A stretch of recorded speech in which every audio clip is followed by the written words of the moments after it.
Petugas kesulitan mengevakuasi sanca panjang lebih dari 6 meter dan berat mencapai 30 kg yang melilit di atap pemancingan Kelurahan Karangsari, Tangerang, Banten. Namun setelah lebih dari 2 jam, ular akhirnya bisa ditaklukkan. Usai ditangkap, ular dibawa ke kantor BPBD Kota Tangerang dan akan diserahkan ke Balai Karantina.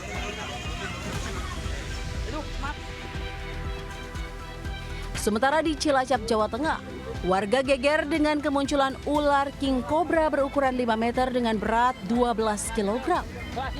Seorang pawang ular pun dikerahkan untuk menangkap ular.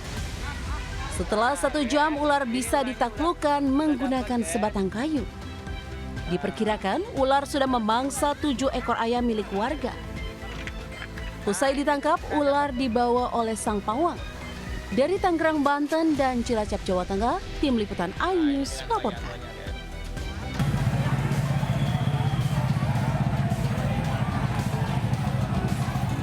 Dua kelompok warga saling serang saat Karnaval 17-an digelar di Jalan Salemba Tengah, Paseban Senen, Jakarta Pusat. Kedua kelompok pun saling serang menggunakan bambu, kayu hingga botol kaca. Peringatan Hari Kemerdekaan RI yang seharusnya diisi dengan persatuan justru ternoda dengan aksi tawuran yang hanya berbeda RT. Ironisnya lagi tawuran hanya karena saling ejek. Guna mencegah tawuran susulan, petugas Polres Metro Jakarta Pusat ke lokasi untuk menjaga. Kericuhan saat karnaval juga terjadi di Cilegon, Banten. Sejumlah peserta terlibat baku pukul dengan warga yang tengah menonton karnaval. Kericuhan dipicu suara ledakan petasan dari kendaraan hias mirip tank. Bahkan suara ledakan membuat sebagian penonton pingsan. Penonton pun segera menghentikan paksa kendaraan tank. Namun karena tak terima, peserta karnaval akhirnya terlibat adu mulut hingga berakhir bentrokan. Atas insiden ini, Camat Jombang dan Camat Ciwandan akhirnya sepakat meminta maaf kepada warga Kota Cilegon. Tim Liputan iNews melaporkan.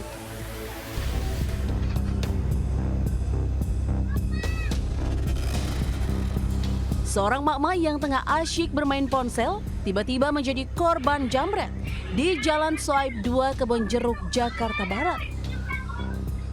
Saat berusaha kabur, pelaku nyaris menabrak seorang bocah yang tengah bermain sepeda. Aksi penjambretan ini terekam CCTV hingga viral. Aksi penjambretan tergolong nekat lantaran dilakukan saat kondisi jalan ramai dengan warga yang beraktivitas. Korban mengaku tidak curiga saat dihampiri pelaku yang langsung merampas telepon genggamnya. Usai kejadian, korban berharap pelaku bisa segera ditangkap polisi. Dari Jakarta, Miftahul Gani, iNews melaporkan.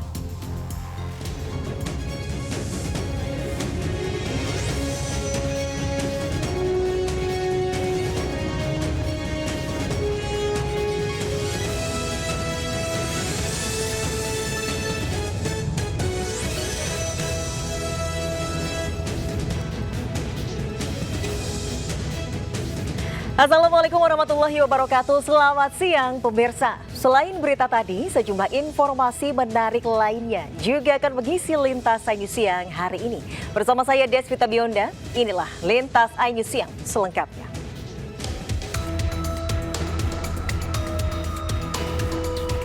Kendaraan jenis sedan ini terguling usai menabrak minibus dan 6 sepeda motor di Jalan Kemang Raya, Mampang, Jakarta Selatan. Pengemudi sedan pun nyaris menjadi sasaran kekesalan para pemilik kendaraan yang tak terima kendaraannya rusak ditabrak. Menurut korban, sedan melaju dari arah Bangka menuju Kemang dengan kecepatan tinggi. Tiba di Jalan Kemang Raya, mobil yang dikendarai remaja pria ini pun tiba-tiba menabrak minibus yang terparkir di bahu jalan hingga mobil maju dan menabrak 6 kendaraan roda 2. Beruntung tidak ada korban dalam kecelakaan ini. Kita lagi nongkrong nih di sini, lagi berjejer di sini. Nah tiba-tiba ada dia nabrak, kayaknya mah ngebut, dia nabrak mobil dulu, nabrak mobil, nah mobilnya itu nabrak yang motor-motor sini juga. Total ada berapa motor yang ditabrak? 6 motor. Iya 6 motor. Ada korban luka nggak? Nggak ada. Petugas kepolisian yang tiba di lokasi langsung meminta keterangan pengemudi dan para korban. Guna kepentingan pemeriksaan, para pengendara yang terlibat kecelakaan dibawa ke unit Laka Lantas Satwil Jakarta Selatan. Dari Jakarta, Rio Manik, iNews melaporkan. Jessica Kumala Wongso bebas bersyarat dari masa hukuman 20 tahun penjara atas kasus pembunuhan kopi sianida Wayan Mirna Salihin. Jessica bebas setelah mendapatkan remisi 58 bulan 30 hari.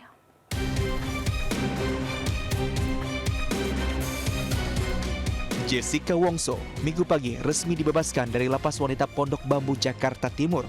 Usai menjalani hukuman 8 tahun penjara dari vonis 20 tahun masa hukuman. Jessica bebas setelah mendapatkan remisi atau potongan masa hukuman sebanyak 58 bulan 30 hari atau kurang lebih 5 tahun kurang 1 bulan. Remisi diberikan karena Jessica dinilai berkelakuan baik selama menjalani masa tahanan. Jessica merupakan terpidana kasus pembunuhan berencana terhadap temannya Wayan Mirna Salihin menggunakan kopi beracun sianida di Cafe Olivier Gen Indonesia Jakarta Pusat 6 Januari 2016 silam. Hari yang sangat bahagia ini saya bersyukur karena saya berkelakuan baik di lapas, jadi saya bisa mendapatkan hak integrasi saya untuk mendapatkan pembebasan bersyarat. Doa dan harapannya ya semoga semuanya tertib dan baik-baik saja, dan saya bersyukur sekali dan berterima kasih atas supportnya yang sudah datang ke sini meluangkan waktu untuk menemui saya. Usai bebas bersyarat, Jessica Wongso masih harus menjalani wajib lapor dan pembimbingan hingga 27 Maret 2032. Dari Jakarta, Faisal Rinaldi, Yudi Richards, iNews melaporkan.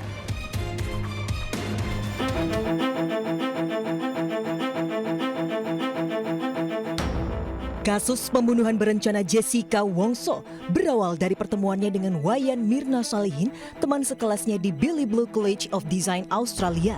Pertemuan berlangsung di Cafe Olivier Grand Indonesia Jakarta Pusat 6 Januari 2016 silam. Mirna tewas setelah kejang-kejang usai minum kopi Vietnam. Pasca kejadian sejumlah orang diperiksa, diantaranya Jessica, pegawai kafe, suami Mirna, ayah Mirna, hingga sejumlah saksi ahli. Hasilnya, 29 Januari 2016, Jessica ditetapkan sebagai tersangka oleh Polda Metro Jaya. Kasus pembunuhan Mirna pun naik sidang pada 15 Juni 2016 dengan Jessica sebagai terdakwa. Persidangan yang berjalan hampir 5 bulan itu menyedot perhatian publik. Namun kasus ini dinilai memiliki kelemahan bukti rekaman CCTV yang tidak membuktikan Jessica mengutak-atik kopi beracun sianida yang diminum korban Mirna. Bahkan beberapa saksi ahli menyebut jumlah sianida yang terdeteksi mungkin bukan penyebab kematian atau terjadi kontaminasi setelah kematian korban. Meski demikian, hakim sependapat dengan jaksa. Jessica dinyatakan bersalah dengan motif marah karena korban Mirna menyarankan ia putus dengan pacarnya. Jessica juga disebut merasa iri dengan hubungan Mirna. Hakim juga menyatakan mendapat bukti lain yang menunjukkan korban Mirna tewas akibat keracunan sehingga Jessica pun divonis hukuman 20 tahun penjara. Usai vonis hakim, upaya banding dan kasasi tim kuasa hukum Jessica kandas sebab hakim menolaknya dan menguatkan putusan pertama. Jessica tetap dihukum 20 tahun penjara. Tim Liputan iNews melaporkan. Seorang polisi gadungan yang akan melakukan pemerasan diamuk warga di Depok, Jawa Barat. Sementara di Makassar, Sulawesi Selatan, pemuda yang tengah mabuk tembakau sintetis diamuk massa akibat menganiaya 2 warga.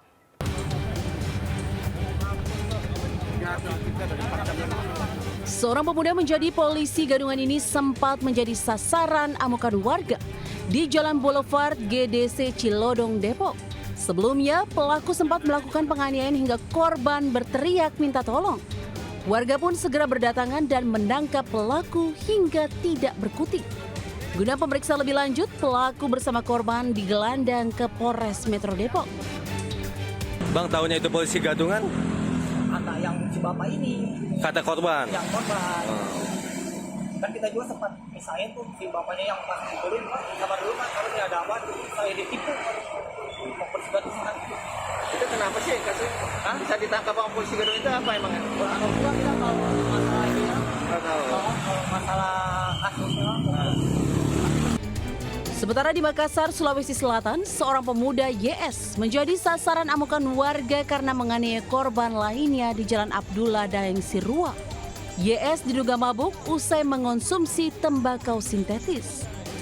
Polisi yang akan mengamankan pelaku sempat kewalahan lantaran pelaku terus mengamuk dan mencoba melawan. Polisi pun terpaksa memborgol kedua tangan YS. Tim Liputan iNews melaporkan.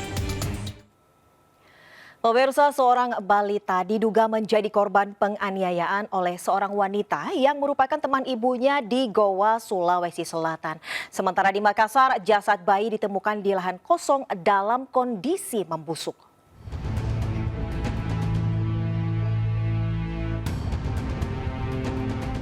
Sejumlah luka bakar dan memar ditemukan di sekujur tubuh MA 5 tahun akibat dianiaya PD 26 tahun di perumahan Pesona Barombong Indah, Kabupaten Goa.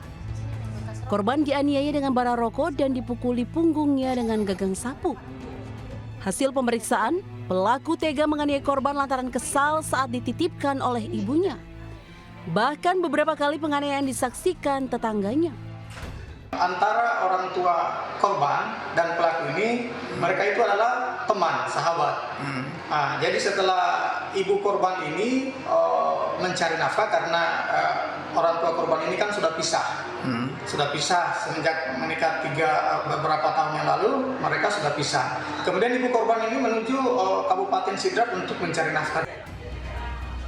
Aksi penganiayaan ini sudah ditangani Polres Goa dan menjerat pelaku dengan Undang-Undang Perlindungan Anak dengan ancaman kurungan penjara selama 3 tahun 6 bulan. Dari Goa, Sulawesi Selatan, Bukma iNews melaporkan.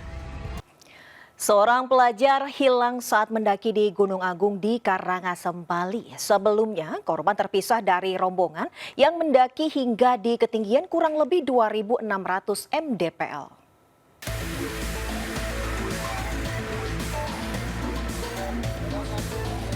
Usai dilaporkan hilang sejak Sabtu lalu, tim SAR gabungan akhirnya menemukan seorang pelajar Nyoman Jonathan, 18 tahun, yang tersesat di Gunung Agung Karangasem. Sebelumnya, korban terpisah dari 4 rekannya pada ketinggian 2.600 mdpl. Tim SAR menemukan korban di ketinggian 1.962 mdpl dalam keadaan selamat pada pukul 10.59 WITA. Selanjutnya korban dibawa menuju posko Pura Pasar Agung dan diserahkan ke keluarga. Korban itu dia mengarah ke timur dari jalur pendakian, itu di pinggir jurang dalam keadaan selamat dan beristirahat. Kemungkinan sedang linglung karena sendirian dari semalaman, jadi tim kami langsung mendekati dan mengevakuasi, membawa ke posko. Sebelumnya, laporan hilangnya pelajar asal Jimbaran ini diterima Kantor Pendakian dan Pertolongan Denpasar pada Minggu dini hari. 5 personel dari Posar Karangasem pun diberangkatkan mencari korban hingga akhirnya ditemukan. Dari Karangasem, Bali, Yunda Arista, iNews melaporkan. Gegara meminta uang seorang pemuda tega menghabisi nyawa kakak kandungnya. Selanjutnya di Lintas iNews Siang.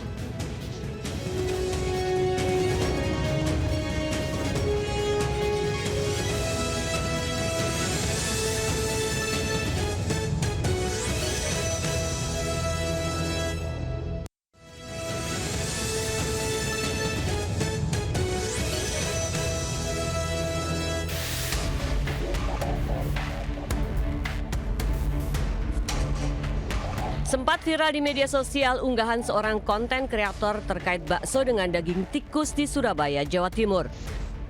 Setelah diselidiki polisi, penyebar video hoaks itu akhirnya ditangkap. Kepada polisi, pelaku mengaku mengunggah video itu hanya karena iseng pada akhir Juli lalu. Namun karena keisengannya, pemilik kedai bakso sempat kesal karena pembelinya berkurang drastis.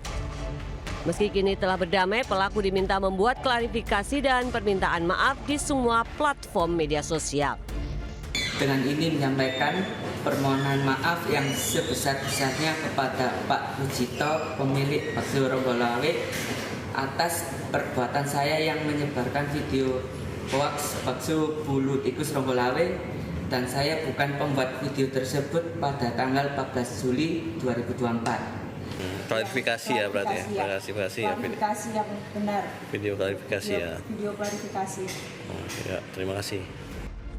Polisi menghimbau masyarakat bijak dalam bermedsos agar tidak melanggar hukum dan merugikan banyak pihak. Dari Surabaya, Jawa Timur, Nur Syafi'i, iNews melaporkan. Pemirsa, polisi terus menyelidiki kasus tewasnya mahasiswi program pendidikan dokter spesialis PPDS Anestesi Universitas Diponegoro, Semarang. Ia diduga korban perundungan, meski pihak keluarga membantah korban meninggal akibat bunuh diri.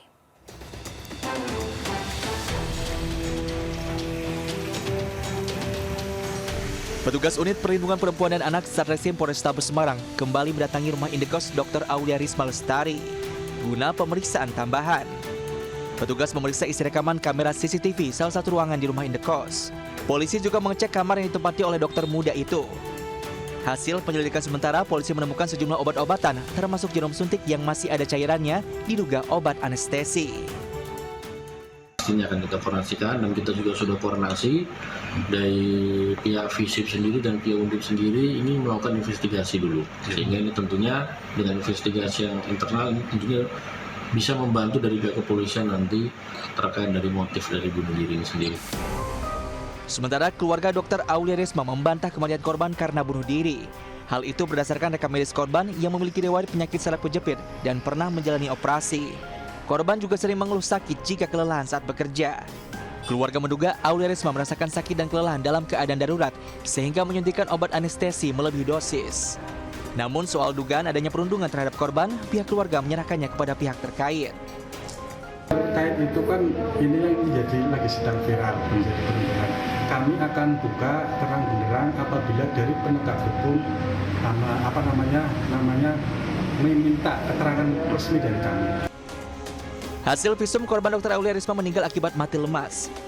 Namun polisi tidak melakukan langkah otopsi dengan pertimbangan tidak ditemukan tanda-tanda kekerasan dan atas permintaan keluarga. Tim Liputan iNews melaporkan. Kita ke informasi selanjutnya, pemirsa. Presiden Joko Widodo kembali merombak susunan Kabinet Indonesia Maju. Presiden Jokowi melantik 3 menteri baru, 3 kepala badan dan menambah 1 kursi untuk Wamenkominfo. Presiden Joko Widodo melantik 3 menteri, 1 wakil menteri Kabinet Indonesia Maju di Istana Negara Jakarta Senin pagi. Politikus Partai Gerindra Supratman Andi Adgas sebagai Menkumham RI menggantikan Yasona Lauli. Bahlil Lahadalia sebagai Menteri SDM menggantikan Arifin Tasrif. Sementara posisi yang ditinggalkan Bahlil yakni Menteri Investasi diisi oleh ex-wakil Menteri BUMN sekaligus Ketua Tim Kampanye Nasional Prabowo Gibran pada pemilihan Presiden 2024 Rosan Ruslani.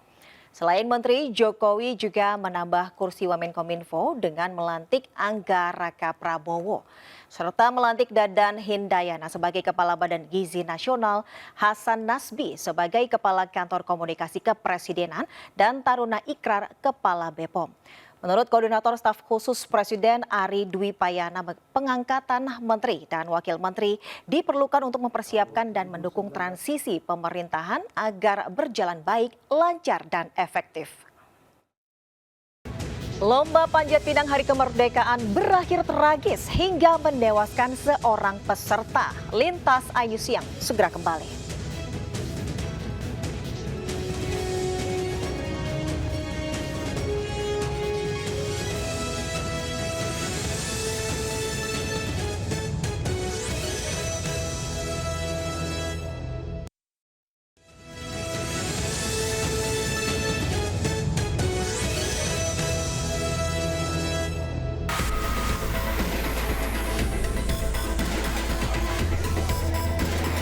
Lomba panjat pinang memeriahkan kemerdekaan RI berujung petaka di Dukuh Cikuning, Desa Terlaya, Bantar Kawung, Kabupaten Brebes, Jawa Tengah. Korban Mulyono, 43 tahun, tewas akibat terjatuh dan tertimpa teman satu timnya. Korban yang berada di posisi kedua sempat pingsan usai timnya gagal memanjat mengambil hadiah di ujung pohon pinang. Korban segera dilarikan ke rumah sakit Alam Medika Bumi Ayu dan sempat dirawat 1 malam. Namun naas nyawanya tidak tertolong. Isak tangis keluarga pun pecah mengetahui korban meninggal dunia. Usai kejadian, polisi sempat meminta keterangan saksi yang ada di lokasi. Sementara keluarga mengaku ikhlas dan menganggap kejadian ini sebagai musibah. Jasad korban pun sudah dimakamkan di pemakaman umum desa setempat pada Sabtu lalu. Dari Brebes, Jawa Tengah, Unibar Ainus melaporkan.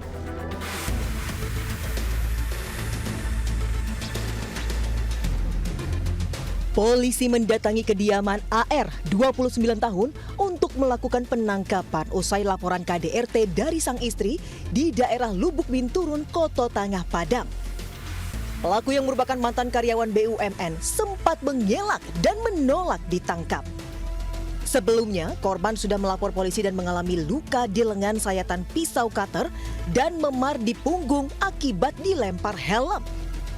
Selain itu, bibir korban juga pecah akibat dipukul pelaku.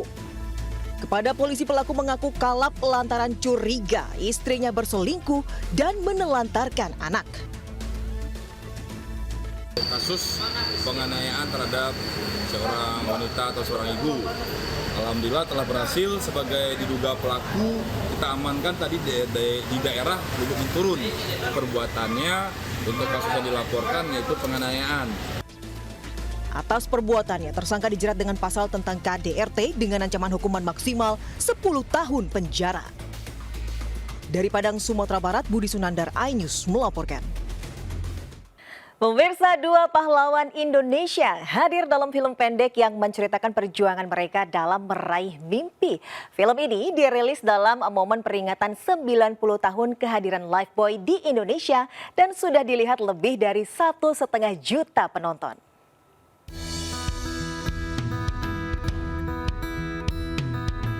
Film berdurasi 3 menit ini bercerita tentang perjuangan para pahlawan meraih mimpi dengan dukungan orang tua mereka.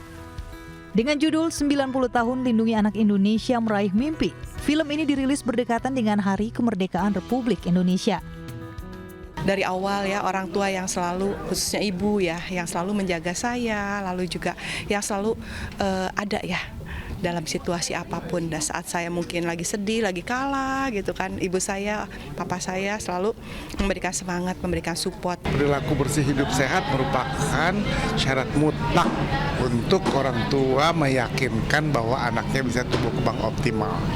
Cukup dengan cara sederhana. 90 tahun bukanlah perjalanan singkat, dan selama itu pun Lifebuoy terus berupaya menjadi sahabat keluarga Indonesia, memberi perlindungan dari kuman, dan menjaga anak tak mudah sakit.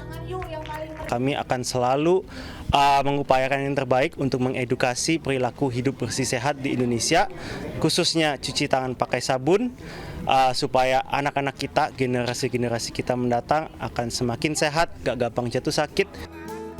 Perjalanan memerangi kuman penyakit masih panjang. Peran orang tua dalam melindungi anak-anak dan mimpi besarnya masih akan terus berlanjut. Dari Jakarta, Nisa Sahib Aristiawan melaporkan. Ya, informasi tadi sekaligus mengakhiri Lintasan News siang hari ini. Saya Desvita Biwanda undur diri. Terima kasih. Sampai jumpa. Wassalamualaikum warahmatullahi wabarakatuh.